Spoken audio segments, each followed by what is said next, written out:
2 minutes, 2 minutes.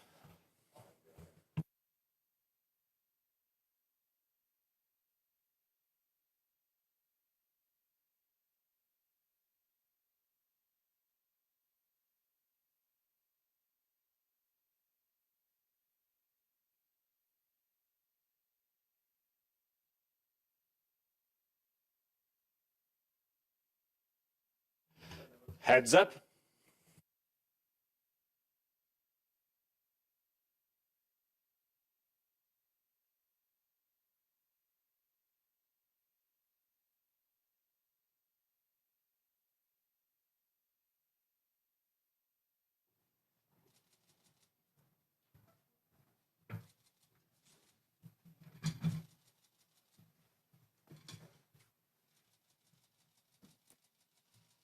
Bonjour tout le monde. Good morning everyone. Je suis très heureux d'être ici, joint virtuellement par la vice-ministre Freeland, les ministres Blair et Lamati, ainsi que par le député Light pour parler de notre nouvelle législation sur les armes à feu. Mais avant, j'aimerais commencer par faire une courte mise à jour sur la COVID-19 et les vaccins.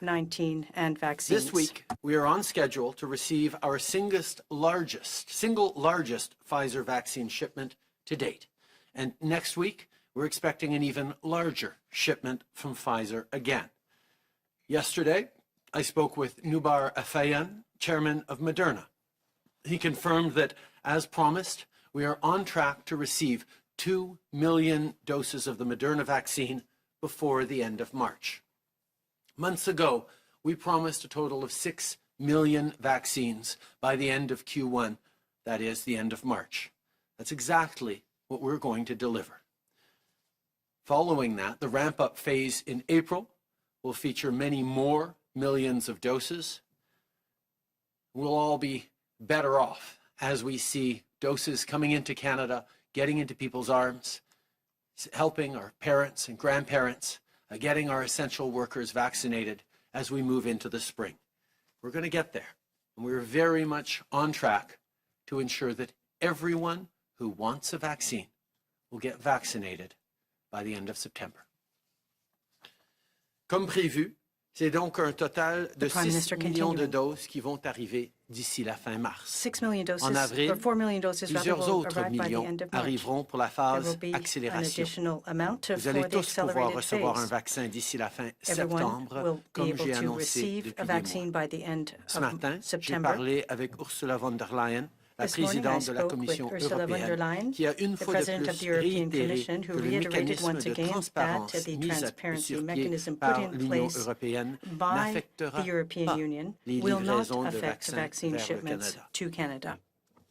Recently, some places across the country, like here in Ottawa, have started to ease public health restrictions. It's encouraging, for sure, but it doesn't mean that our fight against this virus is over. On the contrary, we still have to be careful. We can't be letting our guards down. This weekend, you probably heard that new variants of COVID-19 have now been found in all 10 provinces. Many provinces are also reporting evidence of community transmission of these strains. We're following the situation closely. Nobody wants a third wave, especially not with these new variants that are far more contagious.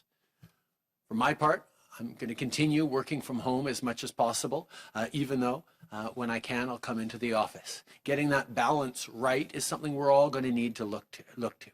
We see various provinces opening up their restrictions, and that's a good thing. But at the same time, we need to be making smart choices about how we keep our contacts down, how we prevent COVID-19 from spreading to our loved ones through our community by being careful. We need to limit our movement as much as possible. We need to avoid gatherings. We need to keep wearing our masks. We need to download the COVID Alert app, which will help you, particularly if we're all going out just a little bit more. Having that app that will alert you to exposures around you will help. And even if someone you love has been vaccinated, we need to be careful. We can still transmit, particularly given these new variants, if we're not careful. That's why we have to remain vigilant, even as it's welcome news that things seem to be loosening just a little bit.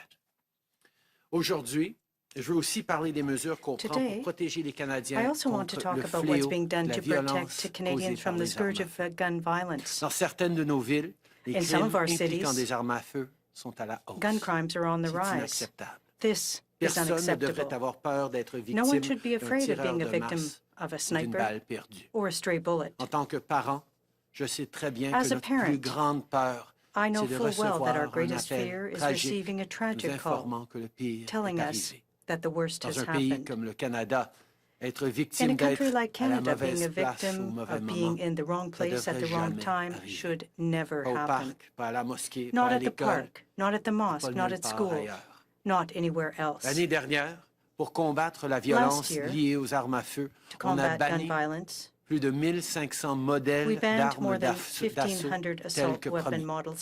Ces armes sont des outils qui ont été conçus spécifiquement pour tuer le plus de gens possible, le plus rapidement possible. Et elles n'ont pas leur place dans notre société. On a aussi promis de présenter un projet de loi fidèle au reste de nos engagements sur la question. Et c'est exactement ce qu'on fait aujourd'hui. In 2019, firearms were used in 40% of all homicides in Canada. When it comes to keeping Canadians safe from gun violence, we need more than thoughts and prayers. We need concrete action. In 2019, we passed legislation to keep firearms out of the wrong hands, including by expanding background checks. Last year, we banned over 1,500 models of military-style assault weapons.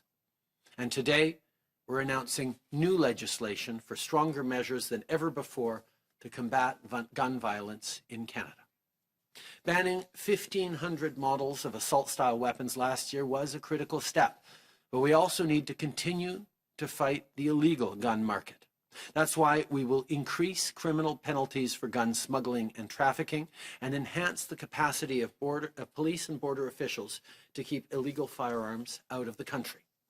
At the same time, we will also create new offenses for altering the cartridge magazine of a firearm and introduce tighter restrictions on importing ammunition. Canadians called for these bold steps. We heard you, and we are taking action.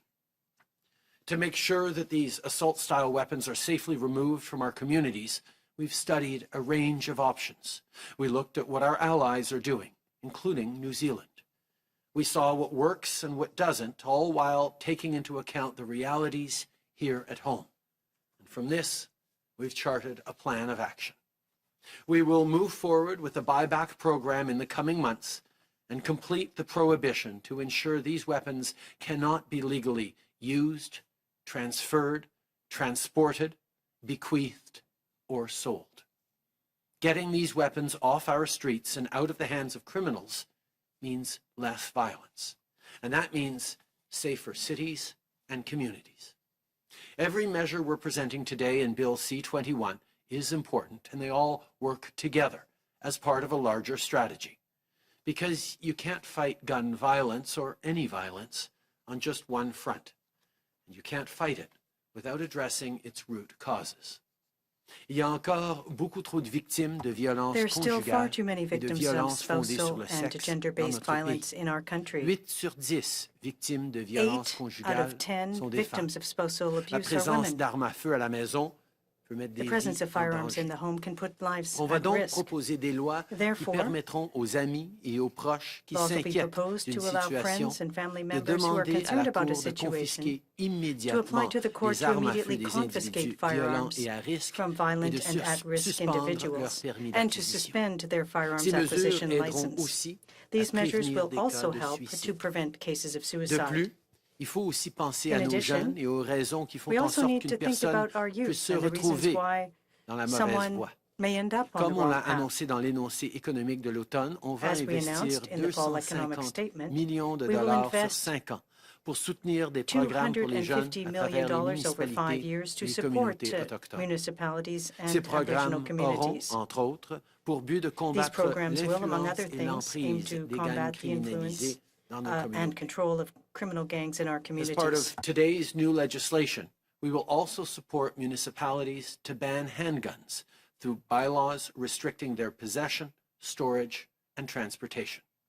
We're backing up the cities with serious federal and criminal penalties to enforce these bylaws, including jail time for people who violate these municipal rules. Again, these are the strongest measures to fight gun violence our country has ever seen. Minister Blair has worked tirelessly for years on this issue, not only in government, but as police chief of our biggest city. This new legislation will make a real difference when it comes to keeping Canadians safe. We all know we'll be hearing from the well-funded gun lobby, and we all know there will be plenty of politics. But let's not forget what this is about: saving lives. We're not targeting law-abiding citizens who own guns to go hunting or for sport shooting. The measures we're proposing are concrete and practical, and they have one goal and one goal only: protecting you, your family, and your community. Because the victims are real. The pain of their families is real. I stood alongside mourning families at vigils in Sainte-Foy and on the Danforth. I spoke with Constable Heidi Stevenson's family and the other families after the shooting in Portapique. I remember where I was when I was 17 and heard the news of a massacre at l'École Polytechnique. I've sat down with first responders, doctors, and nurses who see every day the cost of gun violence. In Canada, whether it's at the park, at the mosque, at school, at a sports parade, in a small town, in a big city, or in your own home, no one should ever have to be afraid. No more tragedies, no more wrong place, wrong time. The right place to act is here, and the right time is now. Je suis maintenant content de céder la parole au ministre Blair. I'm now happy to give Bill. the floor to Minister Blair. Bill. Thank you very much, Prime Minister. Good morning. I'd like to begin by thanking the Prime Minister for his remarks, but also for his unwavering leadership and support on this very important issue. Gun ownership in Canada, in this country, is a privilege and not a right. It's a privilege that's predicated on the strict adherence to our laws, our regulations, and our restrictions. It's a principle that's based on the fact that firearms in Canada are intended for use for hunting and for sports purposes. We do not arm ourselves in this country to protect ourselves from our fellow citizens.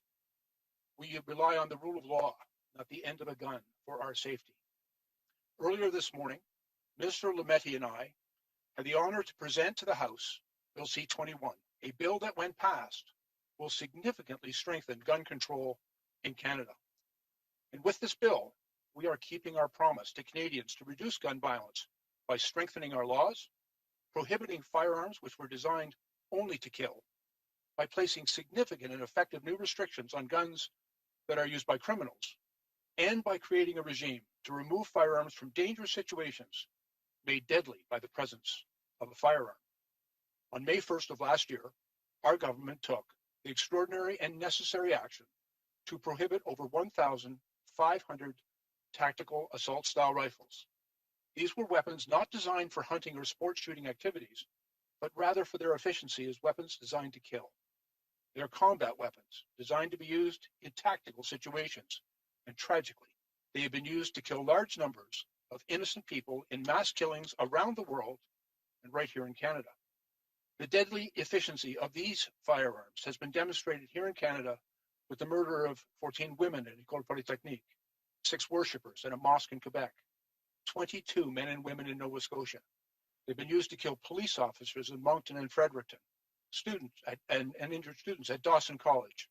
And we have also seen how easy access to assault rifles has led to horrific mass shootings in Las Vegas, Orlando, Parkland, and Sandy Hook, and in Christchurch, New Zealand. And today, we have introduced strict new legislation to complete the work of the prohibition of these weapons. With the passing of this new bill, we will eliminate all legal use of these firearms and impose such conditions as are necessary to keep Canadians safe. Under previous prohibitions, listed firearms have been grandfathered. This allowed owners to not only to retain their prohibited firearms, but in many cases, to continue to shoot them at a range, to sell them to other licensed individuals, to acquire additional prohibited weapons, to transfer their ownership, to transfer and to bequeath them. This is not what our legislation allow. These previous measures allowed for these firearms to be used, to be continued to be traded, and to continue to be sold. Under our legislation, current owners of these weapons will be required to comply with strict new regulations, which will effectively eliminate all legal use of these firearms by private owners. They will not be able to legally discharge these weapons at a range or anywhere else. They cannot be transported, sold, traded, transferred, or bequeathed. And we will also define strict new secure storage requirements. And finally, all persons wishing to retain these firearms will be required to obtain a license to possess them and register all prohibited weapons in their possession. With these measures, it will enable the authorities to know exactly who has such firearms, what they have, and where they are stored. And violating any of these requirements could result in serious criminal charges. We know that the vast majority of Canadians who previously acquired these firearms did so legally, and that they will continue to obey the law. We also know that as these new measures will eliminate all legal use of these weapons, the majority of existing owners will have no reason to retain them. We are creating the appropriate conditions and protections to facilitate a fair, respectful, and safe buyback program for these newly prohibited weapons. We believe that the large majority of the newly prohibited firearms will be voluntarily surrendered for compensation. And for those individuals who elect to retain their weapons, they must know that they will be held fully responsible for their secure storage, their non-use, and that they could in fact face serious criminal consequences for their misuse, or if they end up in the hands of criminals. In developing this approach, I want to acknowledge the assistance and advice of law enforcement leaders across the country for their sound advice in developing an approach which will allow for the safe and efficient removal of these weapons from our society. In this legislation, we have also taken strong action to address all of the ways in which criminals historically have gained access to firearms. There are essentially three ways criminals get guns. They are smuggled, most often from the United States. They are stolen from legal owners or from gun retailers, or they are criminally diverted when someone purchases them legally and then sells them illegally. And therefore, we are strengthening our controls at the border. We are requiring secure storage of restricted weapons in a safe or a vault, and we are giving the police the tools that they need to detect and to prosecute people who divert guns into the hands of the illegal market. Firearm smuggling and trafficking penalties will be increased. We will make sure that the police and the courts have the tools they need to prevent, detect, prosecute, and hold to account those who profit from illegal firearms trafficking. And we have listened to the police and to gun violence advocates across the country to strengthen controls for larger capacity magazines, ammunition, and replica firearms. And finally, we are also taking important action to remove firearms from dangerous situations that can be made more deadly by the presence of a firearm.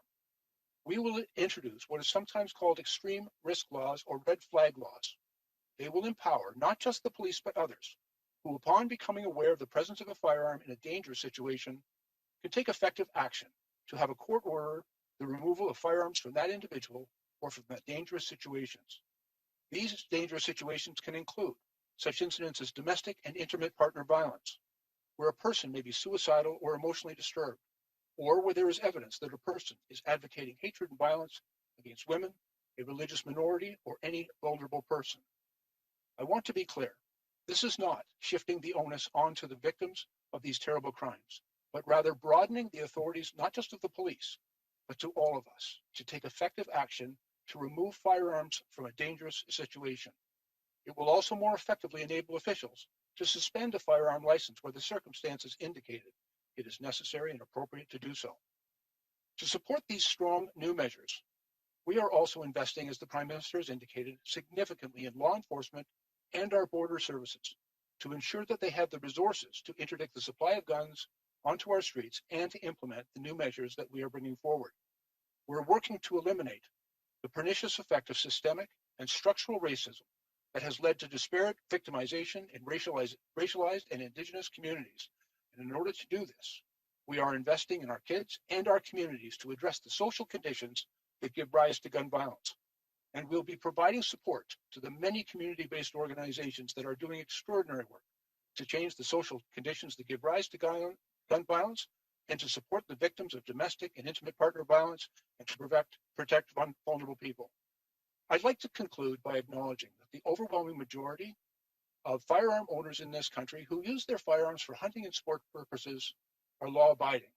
They are responsible in their use of firearms. They purchase them legally. They use them responsibly. They store them securely. They obey all of our laws. They earn the privilege of firearm use and ownership in this country, and we respect them for that. There is nothing in the measures that we are bringing forward intended to interfere or make more difficult the activities of legitimate hunting and sport activities with firearms. But we also recognize that firearms in the wrong hands or in the wrong circumstances can result in tragic outcomes. And therefore, we are taking the steps that are necessary to keep Canadians safe. There's overwhelming evidence that strong gun control leads to a reduction in gun violence in countries where it has been implemented. We are fulfilling our promise and taking the measures that we promised Canadians we would to keep them safe by effecting strong gun control measures in this country and ensuring that where firearms are in the hands of someone with criminal intent or in circumstances that can lead to tragedy, we are creating the tools that are necessary to remove those firearms from that situation and to keep Canadians safe. Thank you very much.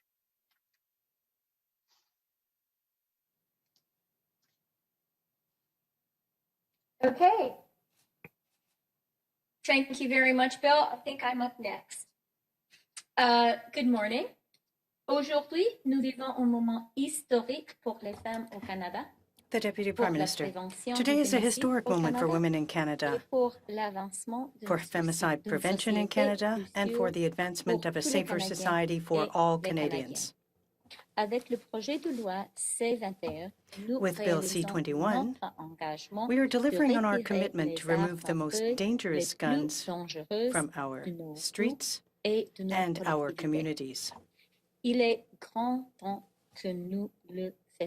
And it's high time that we did.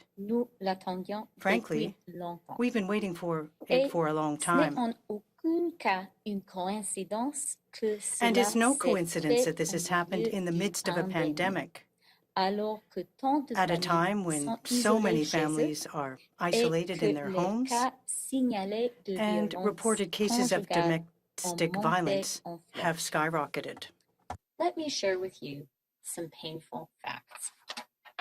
Intimate partner violence accounts for 28% of all police-reported violent crime in Canada.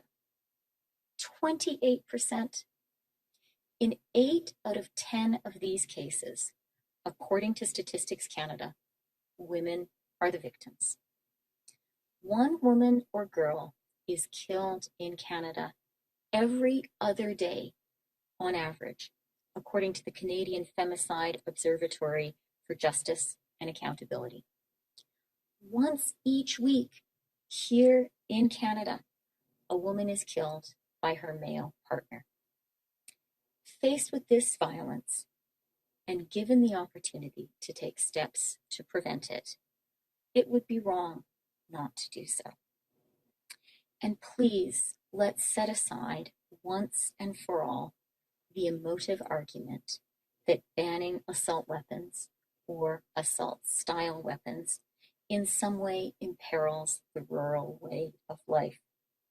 That is simply not true. I grew up on a farm in northern Alberta. We had guns on our farm, as did our neighbors. If there were bears around, my dad would keep a gun in his pickup. And sometimes he'd hunt prairie chickens on the way home for supper. And you know what? Neither my dad nor any other farmer I knew then, or have known since, owned an assault rifle or an assault-style rifle. That's because those weapons are not for hunting.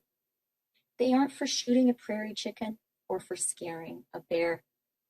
They're designed for just one purpose: to kill people and to look like they can kill people. Gun violence, all too often aimed at women and girls, is an ugly reality of our society. We have to face it, and we have to do everything in our power to end it. We do that by tightening gun control, as we propose to do with this legislation. In doing so, we will make Canadian women and girls safer. We will make all vulnerable populations, including trans and two-spirited people, racialized Canadians, and Indigenous people in Canada, safer. We will make Canada a safer place to live for all of us. Thank you. Merci.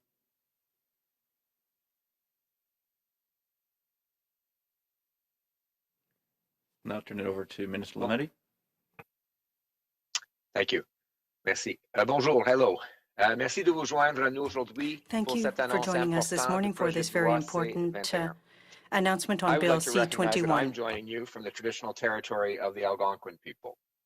Je suis heureux de me joindre aujourd'hui à mes collègues, le Premier ministre Minister Trudeau, Lametti still speaking. I'm happy to join you today and to join my colleague, the Honourable Minister of Public Safety and ainsi que le secrétaire Emergency Preparedness, Mr. Bill Blair, the Deputy I want to Prime highlight Minister, a few areas that and touch on changes my colleague, to the Mr. criminal Lightband. code.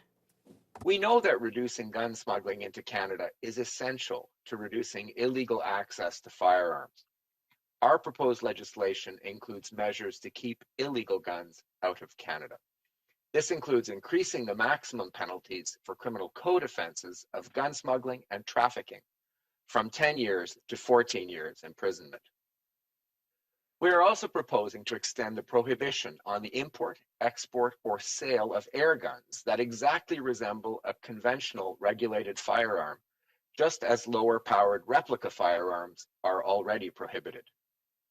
Les armes à feu de ce type menacent la sécurité publique parce qu'elles ne sont Weapons pas of that type assujetties à la are a threat to réglementation, public safety sont because they're facilement not accessibles et se distinguent mal des armes à easy feu to distinguish réglementées. from regulated Elles peuvent firearms. servir They're à easily commettre une accessible. infraction They can et, be used to bien commit an qu'ils soient moins offense, puissants and que les although armes à they feu are less traditionnelles, powerful than sont traditional susceptibles firearms, de causer they des are blessures. likely De to plus, cause injury. comme elles ressemblent What's des more, vraies because armes they à feu, resemble real les firearms policiers very doivent closely, les police considérer comme officers telles. have to consider them Nous allons as aussi such. ajouter une nouvelle We're infraction also adding concernant a new la offense modification de dealing chargeur. with the En ce moment, la modification position of d'un a chargeur magazine. à At surcapacité, present, an overcapacity cartridge donc qui permet magazine, un tir soutenu which sans enables avoir continuous besoin de firing recharge without fréquente, having to est déjà reload, interdite. is already Toutefois, le fait de prohibited. modifier le However, chargeur au-delà modifying de la a capacité permise par la loi magazine n'est beyond actuellement that pas capacity une infraction, malgré que les deux actions représentent isn't an un offense, danger even pour la though sécurité this publique. represents a danger to public safety. Under this new proposed offense, anyone who alters a cartridge magazine to exceed its lawful capacity could face up to 5 years of imprisonment. Throughout the COVID-19 pandemic, we've seen isolation, declines in mental health, and increased risks of domestic violence, all of which have a disproportionate impact on vulnerable populations. Now, more than ever, we need to do more to ensure that Canadians feel safe. Nous sommes conscients que même si une arme n'est jamais utilisée, sa seule présence We're fully aware rend that even if a n'importe gun quelle isn't situation used, its plus very dangereuse presence et plus makes a menaçante. situation more dangerous and C'est pourquoi threatening. la loi présentée That's why aujourd'hui the prévoit legislation introduced d'importantes today mesures includes contre la violence entre significant partenaires measures intimes, la for violence violence fondée sur le among genre et intimate partners, l'automutilation. gender-based En particulier, violence, and nous proposons un self-harm. mécanisme qui permette à tous Among les other things, citoyens we are proposing a et les mechanism agents de for la paix all de demander une ordonnance citizens du and tribunal interdisant la law possession d'une enforcement arme à feu officers ou to l'accès à une go arme to à a feu court à une to personne qui présente une menace request envers an elle-même ou order les autres. banning the Cet possession ajout of a au code firearm. criminel donnerait plus de This pouvoir aux addition will give personnes qui additional se sentent power to menacées people par who la feel présence threatened d'une by the arme presence dans leur of a domicile firearm in their ou home, par une or personne by a en person particulier ayant accès à une arme. in particular In with addition to access these measures to a introduced firearm. today, I am pleased to announce that we will be making improvements to the classification framework.